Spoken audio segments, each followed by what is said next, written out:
हरे कृष्णा, राधे राधे दोस्तों। आप सभी को निर्जला एकादशी की हार्दिक शुभकामनाएं। आप सभी पर भगवान विष्णु की कृपा सदा सर्वदा बनी रहे। आज की वीडियो में आप जानेंगे साल 2024 में निर्जला एकादशी का व्रत किस दिन रखा जाएगा, एकादशी तिथि कब से प्रारंभ होगी, कब समाप्त होगी, व्रत के पारण का शुभ मुहूर्त क्या रहेगा और व्रत की पूजा विधि क्या रहेगी, इसका महत्व क्या है, जल आपको कब ग्रहण करना चाहिए, कब ग्रहण नहीं करना चाहिए, सारी जानकारी आपको आज की इस वीडियो में मिलने वाली है। तो चैनल को सब्सक्राइब नहीं किया है तो सब्सक्राइब जरूर कर लें। आपको हमारे चैनल पर निर्जला एकादशी की व्रत कथा भी सुनने को अवश्य मिलेगी। तो हर साल जेठ माह के शुक्ल पक्ष में निर्जला एकादशी का व्रत किया जाता है।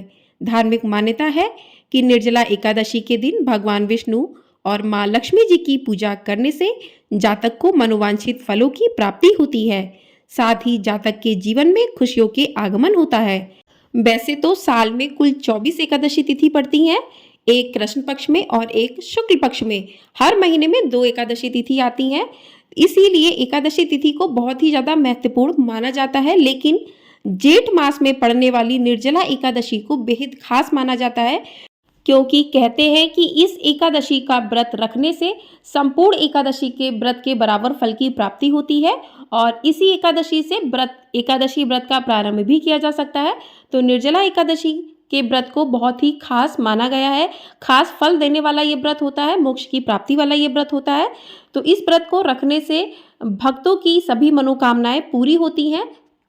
इस व्रत को निर्जला एकादशी कहा जाता है क्योंकि इस व्रत में अन्न के अलावा जल भी ग्रहण नहीं किया जाता। बाकी एकादशी में अन्न ग्रहण नहीं करते हैं, लेकिन जल ग्रहण कर लिया जाता है। लेकिन निर्जला एकादशी में जो है जल भी ग्रहण नहीं किया जाता है। अब आइए जानते हैं कि एकादशी तिथि कब से प्रारंभ हो रही है, कब समाप्त हो रही है साल 2024 में। तो एकादशी तिथि प्रारंभ होगी 17 जून दिन सोमवार प्रातः 4:43 से लेकर और एकादशी तिथि समाप्त हो जाएगी 18 जून दिन मंगलवार सुबह 6:24 पर। तो 17 जून सोमवार को एकादशी तिथि प्रारंभ होगी और 18 जून मंगलवार सुबह 6:24 पर एकादशी तिथि समाप्त हो जाएगी। तो ऐसे में लोगों के बीच बहुत ही ज़्यादा असमंजस की स्थिति बनी हुई है कि एकादशी 17 को रखें या 18 को रखें।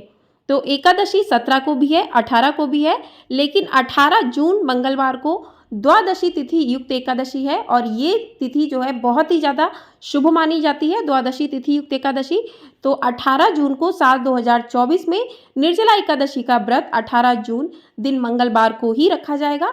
इस दिन सभी ग्रस्त जीवन वाले हों, चाहे वैष्णव संप्रदाय वाले हों, सभी को इस दिन निर्जला एकादशी का व्रत रखना चाहिए। और सबसे ज़्यादा खास दिन ये है, उदय तिथि के अनुसार भी 18 जून मंगलवार को ही निर्जला एकादशी का व्रत किया जाएगा। तो साल 2024 में निर्जला एकादशी का व्रत 18 जून दिन मंगलवार को रखा जाएगा। अब देखते हैं द्वादशी तिथि कब से प्रारंभ होगी।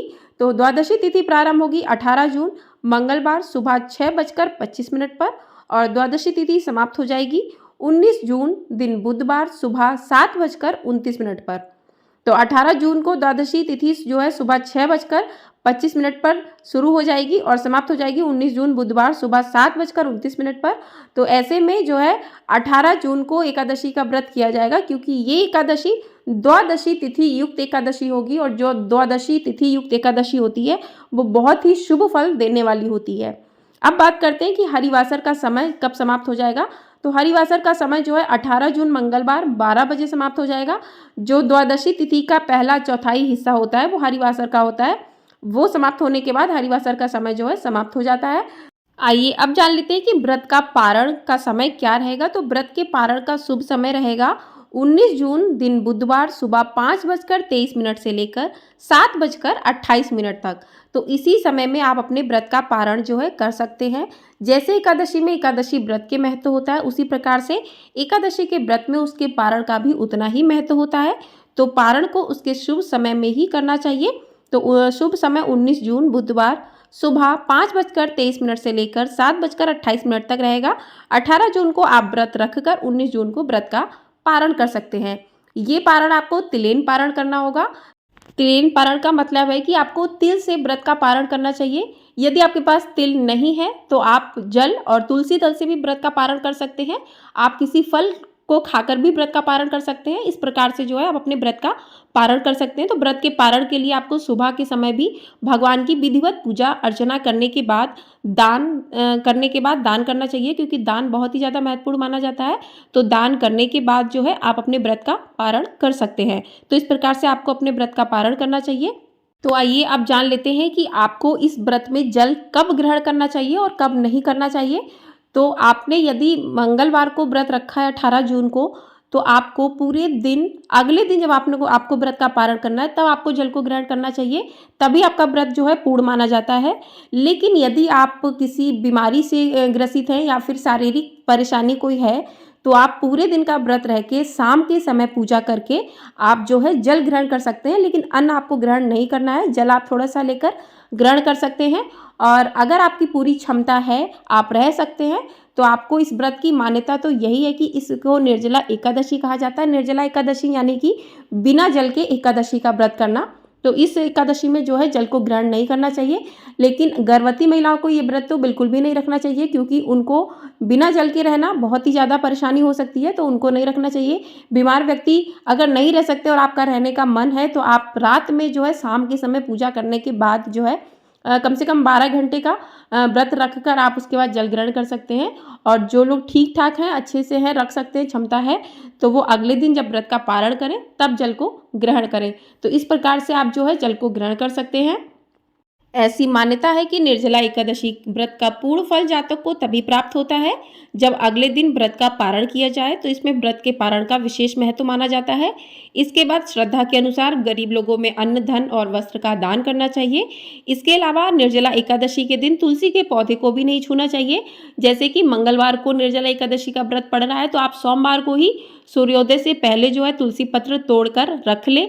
मंगलवार को आपको तुलसी पत्र नहीं तोड़ना है, या फिर आप शनिवार को ही तुलसी पत्र तोड़ ले, क्योंकि भगवान की पूजा में तुलसी दल आपको अवश्य रखना चाहिए। तो आप शनिवार को तोड़ सकते हैं, क्योंकि रविवार को तुलसी छूनी नहीं चाहिए। शनिवार को तोड़ सकते हैं, या फिर आप सोमवार को तोड़ सकते हैं। मंगलवार को आपको पूजा के दिन, एकादशी के दिन तुलसी को नहीं तोड़ना चाहिए। ऐसा माना जाता है कि माँ लक्ष्मी एकादशी व्रत करती हैं, तो ऐसे में पौधे को स्पर्श करने से उनका व्रत खंडित हो जाता है। इसीलिए एकादशी के दिन तुलसी पत्र को नहीं तोड़ना चाहिए। निर्जला एकादशी के दिन तामसिक भोजन का सेवन भी नहीं करना चाहिए। यदि आप निर्जला एकादशी का व्रत रख रहे हैं और व्रत के पारण के समय आपको ऐसा भोजन नहीं करना चाहिए जो तामसिक हो। आपको शुद्ध सात्विक भोजन ही ग्रहण करना चाहिए। और आप एकादशी का व्रत करने से एक दिन पहले से ही नियमों का पालन करें, तो उस दिन भी आपको तामसिक भोजन ग्रहण नहीं करना चाहिए।